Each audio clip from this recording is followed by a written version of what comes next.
Hallo und herzlich willkommen zum Video mit dem Thema Aussprache von QU.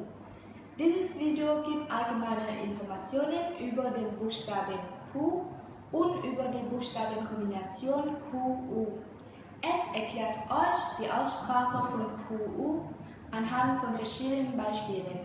Fangen wir an. Das Q spricht man im Deutschen wie ein K. Auf das Q folgt immer ein U. In der phonetischen Schrift in Wörterbüchern wird die Aussprache QU mit V wiedergegeben.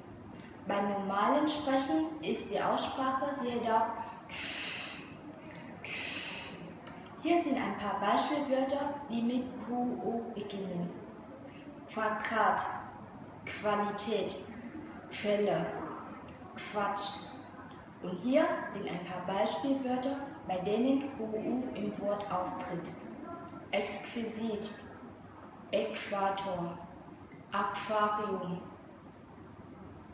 So, das war's dann zum Thema Aussprache von QU im Deutschen. Danke für das Zuschauen und wir sehen uns in unserer Phonetisch-Deutschgruppe am Samstag, den 9. Juli 2016 bei AMEC. Bitte melden Sie sich an und unsere Berater werden mit Ihnen kontaktieren. Tschüss!